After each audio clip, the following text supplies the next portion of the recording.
इस वीडियो में प्रेमानंद महाराज जी ने अपने भक्तों के लिए एक बहुत अच्छी बात कही है, इसीलिए वीडियो को पूरा सुने, स्किप करके मत वह सुने। मोक्ष लाभ का अधिकारी हो जाता है जो गुरुदेव के चरणों के आश्रित रहता है।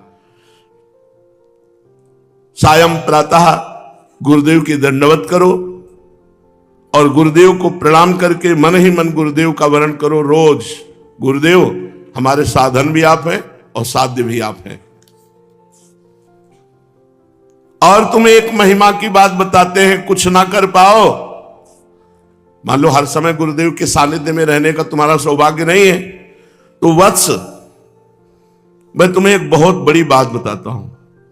तुम अपने श्री गुरु की पादुका ले लो और उनको अपने पास रख लो। हर समय गुरु की पादुका के साथ रहो तो गुरु के सानिध्य में ही माना जाएगा। ये बहुत सुंदर बात है। सब कोई अपने गुरुदेव के समीप नहीं रह सकता। कह रहे कोटि कोटि महादानात, कोटि कोटि महाव्रतात, कोटि कोटि महाज्ञानात पराश्री पादुका स्मृति। ओहो, कोटि मंत्र जपात देवी पुण्य तीर्था गाहनात, कोटि देवार्चनात देवी पराश्री पादुका स्मृति। महारोग महोत्पाते महादोषे महाभये महापदी महापापे स्मृता रक्षति पादुका। बहुत सुंदर, बहुत सुंदर, बड़ी दुर्लभ बात पूज्य श्री सीताराम दास जी महाराज के वचनों से मिल रही। कोटि कोटि महादान, कोटि कोटि महाव्रत, कोटि कोटि महाज्ञान से भी अधिक है गुरु के चरण पादुका का स्मरण करना। गुरु की चरण पादुका का स्मरण करना, अपने गुरु की चरण पादुका का स्मरण करना। गुरुदेव की कृपा से सिराहना गुरुदेव की पादुका से ही भरा हुआ है। जूता, पादुका, मोजा जो है वो सब सिराहने रखे हुए। जो गुरुजी ने पादुका दी थी वो सिंहासन पर विराजमान है। ऐसे जो दांव लग जाता है वो सब जगह जगह रखी ऊंचे ऊंचे पे, जिधर जाओ उधर से दंडवत करो गुरु जी की। कहीं जूते रखे हैं, कहीं मोजे रखे हैं, कहीं और जहाँ शयन करते हैं वहां जूते अलग रखे। कई जोड़ी जो मोजा रिटायर करके रख दिए गए। तो जब सेवा में थे तो पूछ लेते, महाराज जी अब ये तो पहनने के काम में आएंगे नहीं, तो क्या रखे रहने दो। नहीं, रखे ही रहेंगे, पर पूछ रहे हैं पहनने के काम में आएंगे नहीं, अब तो नए पहनते हैं। तो ठीक है महाराज जी, उन्हीं के सामने जेब में से रख लिए। गुरु की चरण पादुका का स्मरण, देखो कह रहे हैं कोटि कोटि महादानान, करोड़ करोड़ प्रकार से दान करने से जो पुण्य होता है केवल गुरु की पादुका सर पर रख लेने से होता है। ये हमारी बात मान लो। गुरु की पादुका का बहुत बड़ा महिमा है, बहुत बड़ी महिमा है। रोज प्रातः स्नान करके अपने मस्तक पर गुरु पादुका रखो और कुछ सेकंड या मिनट गुरु मंत्र जपो। सबसे बड़ी पूजा बता, सबसे पहला कार्य गुरु पादुका को मस्तक पर पधराओ और गुरु मंत्र जपो।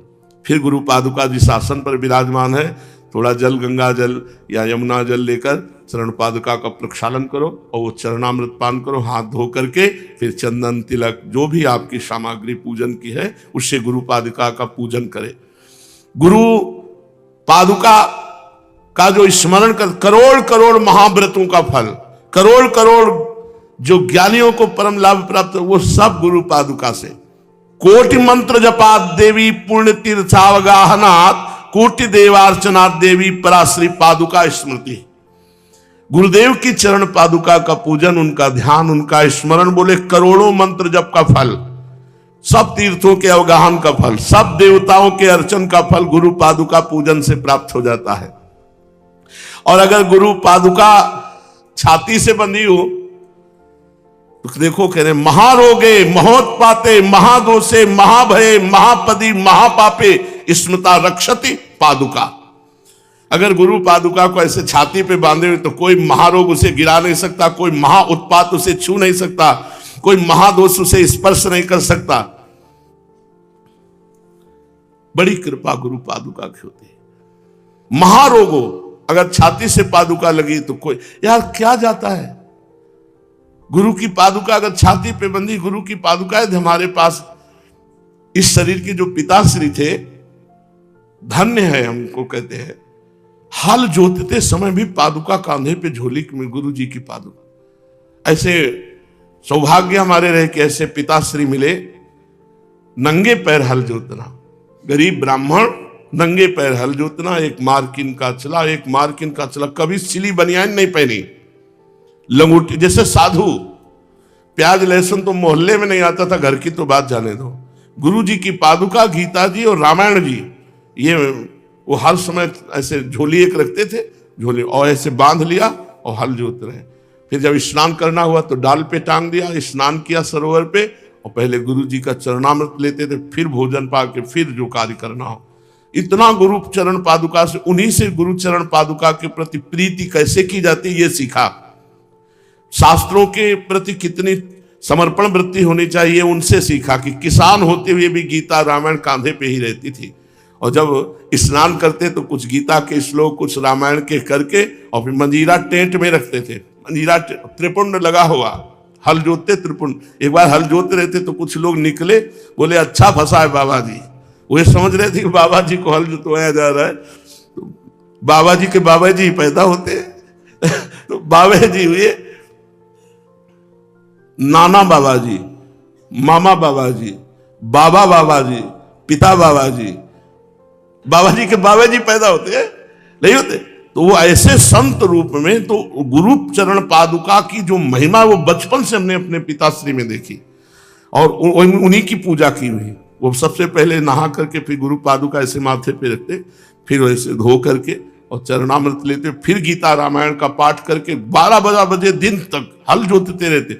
ये ट्रैक्टर की व्यवस्था थोड़ी थी, एक फार वाला हल, एक फार वाला हल, मतलब 1 बीघा जोतना है तो 10-20 घंटे जोतो तब कहीं जा करके, और पूरा ऐसे बड़ी मेहनत की कमाई से धर्म पूर्वक जीते थे।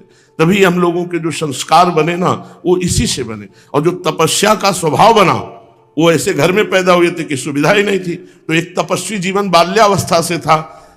कभी सर्दी में स्वेटर नहीं पहने गए, मफलर स्वेटर साल नहीं, वही जो गर्मी में पहने जाते हुए। सर्दी में बस इतना होता था कि गर्मी में जो कांधे पे अंगोछा होता था वो कानों में होता था, बस इतना ही था। बचपन से वो वैराग्य, बचपन से वो तप का जीवन का संस्कार, तो वही आगे बढ़कर के परमार्थ में सद्गुण बन गया। वही सद्गुण बन गया। भगवान कहते हैं ना, जिस पर मैं कृपा करता हूं उसका धनापरण कर लेता हूं, पग पग पर उसे दुख देता हूं। तो ऐसे ही परिवार में जन्म हुआ था जहां केवल भगवान का भरोसा और भगवान की भक्ति, दूसरा कोई रंग ही नहीं था। पूर्व जन्म में कोई साधना हुई होगी जो बकाया रह गई होगी, तो ऐसे पवित्र कुल में, उत्तम कुल में जन्म देकर भगवान ने सतमार्ग में, तो ये पिताश्री से सीखा बचपन से गुरु पादुका पर प्रीति। क्योंकि देखते थे कि वो पादुका सर पे रख करके ऐसी आराधना करते, तो आज भी जैसे वो आराधना करते थे उसी पद्धति से, उनकी कृपा से गुरु चरण पादुका की आराधना।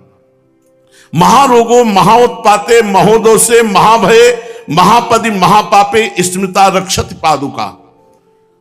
जो गुरु पादुका की आराधना करता उसे कोई रोग परास्त नहीं, कोई दोष छू नहीं सकता, कोई उत्पात नहीं छू सकता, कोई भूत प्रेत उसे परास्त नहीं कर सकता। श्री सीताराम दास जी महाराज, हम आपको छवि दिखाएंगे आकर के, किसी दिन लाकर हमारे पास रखी। ऐसे गुरु पादुका छाती पे बांधे हुए हैं।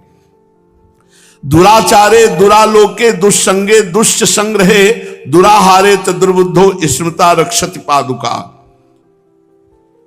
जो गुरु की चरण पादुका का सेवन करता है तो दुराचार, लोक में दुराचरण करने वाला, दुष्संगी और दोषों को संग्रहित करने वाला, दुर्बुद्धि और गलत आचरण से कमाए हुए धन से जीवन उपार्जन कर, इन सब से रक्षा कर लेती।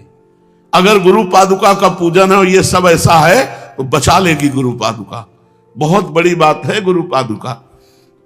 तेनाधीतम स्मृतम ज्ञानम दुष्टम दत्तच पूजितम जिह्वा में वर्तते यस्य पराश्री पादुका स्मृति ही। दुराचार में, दुर्लोक में, दुष्संग में, दूषित संग्रह में, दुष्ट आहार एवं दुर्बुद्धि में पूर्ण रूप से रक्षा करने में समर्थ है श्री गुरु पादुका। जिसकी जिह्वा पर श्री गुरु पादुका का चरणामृत पहुंचता है रोज, उसके द्वारा वेद शास्त्रों का अध्ययन का रोज फल मिलता है। कितना सौभाग्य है। उसने सब कुछ पा लिया जिसने गुरु पादुका पर पूर्ण निष्ठा कर ली। मेरे गुरुदेव साक्षात विराजमान गुरु पादुका। 14 वर्ष ऐसा भरत जी ने किया। भगवान श्री रघुनाथ जी की पादुका को सिंहासन पर विराजमान करके रोज पूजन करके, रोज माथे पर पधरा कर आज्ञा पूर्वक 14 वर्ष तक चक्रवर्ती सम्राट पद की रक्षा की। उसने सब दान कर लिया जिसने गुरु पादुका का सेवन किया। हे देवी, एक बार भक्ति पूर्वक यदि श्री गुरु पादुका को मस्तक पर पधरा दिया जाए तो उसकी गति को कोई नहीं रोक सकता, मतलब उसकी दुर्गति नहीं हो सकती। एक बार गुरु पादुका यदि मस्तक पर विराज और रोज विराजमान हो रही तो फिर दुर्गति का क्या। अपवित्र हो या पवित्र हो, कैसी भी स्थिति में हो, जो गुरु पादुका को अपने पास रखता है अनायास ही धर्म अर्थ काम मोक्ष सब कुछ प्राप्त करने में समर्थ हो जाता है। दसों दिशाओं में कहीं भी जाए, जिसके पास गुरु पादुका है उसको कोई परास्त नहीं कर सकता। पर गुरु पादुका की महिमा तो हृदय में बैठ जाए। गुरु पादुका जैसे हम ठाकुर जी लिए डोलते हैं, ऐसे गुरु पादुका में प्रीति हो जाए। पादुका से श्रेष्ठ कोई मंत्र नहीं, पादुका से श्रेष्ठ कोई देवता नहीं, पादुका से श्रेष्ठ कोई ज्ञान नहीं, और पादुका पूजन से बढ़कर कोई पूजा नहीं। हे वत्स सुनो, तुमने गुरु पादुका की महिमा को समझा। एक बार अमीर खुसरो के गुरुदेव जी थे, बड़े सिद्ध महापुरुष थे। तो एक ब्राह्मण जो है वो गरीब था, उसको बेटी के ब्याह के लिए धन की जरूरत थी। तो उसने सोचा बाबा से याचना करते हैं, किसी भगत से दिला देंगे। बड़े धनी मानी जन आया करते थे। तो गए, प्रणाम किया और कहा बाबा बेटी का ब्याह है, धन की आवश्यकता है, तो आपसे याचना करते हैं कि आप बेटी के ब्याह के लिए धन दे दो। बाबा ने, हमारे पास क्या है, पर तुम याचना करने आए हो तो जाओ, परसों आ जाना, ले जाना। बड़ा आनंदित होकर परसों आया। बाबा बेटी के ब्याह के लिए धन की याचना आपसे की थी। हाँ हाँ ठीक है, पादुका ले जा। अब संत ने आज्ञा की तो पादुका उठा तो ली, लेकिन निराशा हुई कि लकड़ी की पादुका, हमें तो हजारों रुपए चाहिए थे बेटी के ब्याह के लिए, लकड़ी की पादुका से क्या होगा। पर संत ने कह दिया। तो संत के वचन रहस्यमय होते हैं, उनको अपनी बुद्धि से नहीं तोलना चाहिए। पादुका सर पे रख ली और निराश होके जा रहा था। आगे जब रास्ते से जा रहा था तो अमीर खुसरो जी आ रहे थे। उनको अपने गुरु की गंध, मेरे गुरु की, मेरे स्वामी की कोई वस्तु है आसपास, इतने वो गुरु भक्त थे, स्वयं महापुरुष थे अमीर खुसरो जी। उन्होंने अपने जनों से कहा मेरे आका की कोई वस्तु है, मेरे गुरुदेव की कोई वस्तु है, किसके पास है। बस वो ऐसे जैसे कोई पुष्प के सुगंध से खिंचता, उन्हीं ब्राह्मण मस्तक में देखा पादुका। ए पादुका किसकी है? उनका बाबा ने पादुका दी है। बाबा ने आपको पादुका दे दी? ओहो, एकदम डूब गए। गुरुदेव ने तुम्हें पादुका दे दी? हाँ, हमको तो जरूरत नहीं थी, हमें तो बेटी के ब्याह के लिए धन चाहिए, तो पादुका मुझे दे दोगे?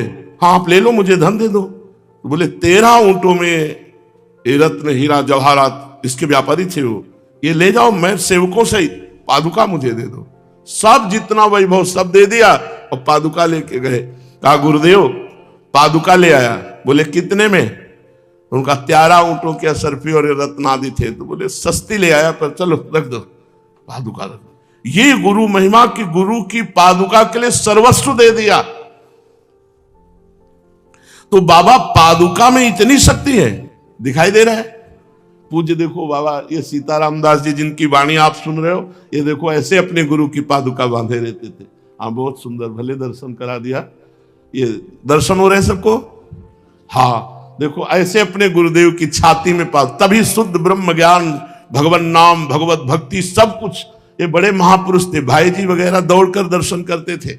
भाई जी से हनुमान प्रसाद पोद्दार जी से बहुत चर्चा होती थी पूज्य बाबा की। ये बहुत सुंदर किया, प्रसंग पर दर्शन करा दिया, बहुत सुंदर। देखो अपने गुरु की कैसे पादुका छाती पे बांधे हुए, धन्य है। अब रात दिन गुरु की पादुका अपने वक्षा स्थल पर धारण करना कितनी अपार भक्ति होगी। तो बाबा पादुका में इतनी शक्ति है। हाँ बेटा, साधुओं का कहना है कि गुरु जी के चरण से दिव्य तेज प्रकट होता रहता है, उससे पादुका में तेज समाविष्ट हो जाता है। और गुरु चरण सर्वश्रेष्ठ है, तो पादुका में जो गुरु के चरणों से तेज निकला, जो परमाणु निकले, वही सर्वश्रेष्ठ शक्तिमान हो जाते हैं। अपायात पाति नियतम दुस्संगात दुर्निमित्त का कामिनार्थम प्रदानांच पादुका परिकीर्तिता।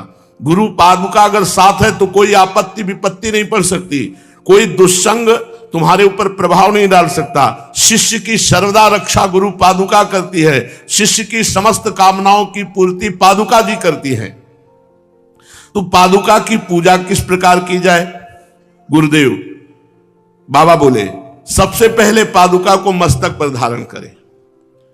शास्त्र दल कमल ब्रह्मरंध्र यहां पादुका उठाए और ऐसे पहले मस्तक पर धारण करे और फिर गुरुदेव का ध्यान करें मस्तक पर पादुका रखे हुए। फिर गुरुदेव ने जो मंत्र दिया उसका उच्चारण करते हुए इस पादुका जी का पूजन करें। ब्रह्मरंध्र सरसी रुहोदरे नित्य लग्न मवादात मदभुतम कुंडली विवर कांड मंडितम द्वादशाणम सरसीरुहम भजे। कोई भी बात अप्रमाणित नहीं, तस्मा शास्त्रम प्रमाण। ब्रह्मरंध्रम सरसीरुहो, यहां ब्रह्मरंध्र में पहले पादुका विराजमान करे।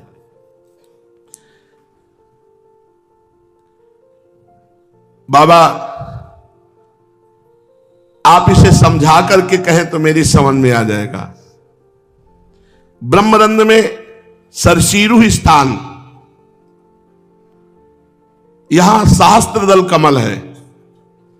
यहां गुरु की पादुका विराजमान करने पर कुंडलिनी में झटका लगता है जाके। देखो दिव्य तेज का प्रभाव, भाव करो। जो कुंडलिनी यौगिक क्रिया के द्वारा बहुत मुश्किल से जागृत की जाती है, जब ब्रह्मरंध्र में गुरु पादुका विराजमान करते हैं तो उसका तेज कुंडलिनी को जाकर जागृत करता है। अद्भुत कुंडलिनी के गमन पद रूप छिद्रावशिष्ट जो कांड नाल है वहां से होकर एक चित्रणी नाड़ी निकलती है। उस नाड़ी में जाकर गुरु पादुका प्रभाव करती, मतलब दिव्यता गुरु पादुका की। फिर द्वादश दल कमल की कर्णिका में श्री गुरुदेव भगवान का जो ध्यान पूर्वक यहां पादुका रखी गई है वो जाकर के वहां उन कमल को खिलाती, जो 60 कमल है सब कमलों को खिला देती है। जो गुरुदेव की चरण पादुका को मस्तक पर रखकर काफी देर गुरु मंत्र का जप करता है, चिंतन करता है, गुरुदेव का जप करता है मंत्र का, और पादुका जी मस्तक पर विराजमान, तो हंस स्वरूप भगवान उसके हृदय कमल पर प्रकाशित हो जाते हैं गुरु महिमा से। गुरु पाद पद्म द्वय, गुरु जी के चरण जो दो हैं उनका जो चिन्ह है पादुका, अरुण अरुण वर्ण, गुरुदेव के चरणों का ध्यान करते हुए फिर पादुका को स्नान कराए। अगर आपको समय हो तो थाली पे पादुका रख दिया, सुंदर जल से स्नान कराया और वही चरणामृत पान, ये अमृत पूर्ण है, ये अमृतमय है। फिर कपड़े से पोंछकर पादुका विराजमान की, फिर इत्र लगा दिया, फिर चंदन लगाया, फिर धूप अगरबत्ती, ऐसे आरती पूजा की। गुरुदेव मेरी बुद्धि अत्यंत मलिन है, ये सब कुछ सुन रहा हूं पर क्या मैं धारण कर सकता हूं, ऐसा कर सकता हूं? अरे बाबा एकदम सरल बात है, इसमें कौन सी हम तुम्हें बुद्धि लगाने की बात कह रहे हैं। पुनः सुनो, गुरुदेव के चरणों का चिंतन करते हुए, गुरु मंत्र जप करते हुए, गुरु पादुका की आराधना, ये निश्चित तुम्हें भगवत प्राप्ति करा देगी। त्रिसंध्यायाम पूजयेद यस्तु गंध पुष्प जगत गुरुम तस्य की मंत्र पूजादि विधान नैन्यसि जाप कई। जो तीनों काल में गुरुदेव के चरणारविंद की पादुका का गंध पुष्पादि से पूजन करता है उसके लिए कुछ दुर्लभ नहीं है। मेरे नाथ मेरी बात समझ जाओ। पहले तो बताया है कि बहुश्यामा को एक ओहम में करना, बोले ये तपस्या के द्वारा हो सकता है, शारीरिक तपस्या, मानसिक तपस्या, वाचिक तपस्या, बोले ये हमसे नहीं होने वाली। तभी पादुका सेवा बताई कि पादुका छाती में बांध लो, पादुका सिंहासन में विराजमान कर लो, उसकी आरती पूजा करो, चरणामृत लो, गुरु का मंत्र जप करो, इसी से सब हो जाएगा। कुछ तो मान लो। अगर महापुरुषों ने अनुभव करके बताया स्वयं तो वो बात हमें अपने जीवन में उतार लेनी चाहिए। बाबा ने अंतिम बात कही कि यदि कुछ नहीं कर सकते हो तो गुरु पादुका, जैसे श्रीधाम वृंदावन की निष्ठा वाले महापुरुष श्रीपाद प्रबोधानंद जी महाराज, कुछ नहीं कर सकते हो, घोर दुराचारी हो तो आजीवन वृंदावन वास कर ले, तुम्हारे को भगवत प्राप्ति हो जाएगी। ऐसे साधना में कुछ नहीं कर सकते हो तो 3 बार तो गुरु की पादुका मस्तक पर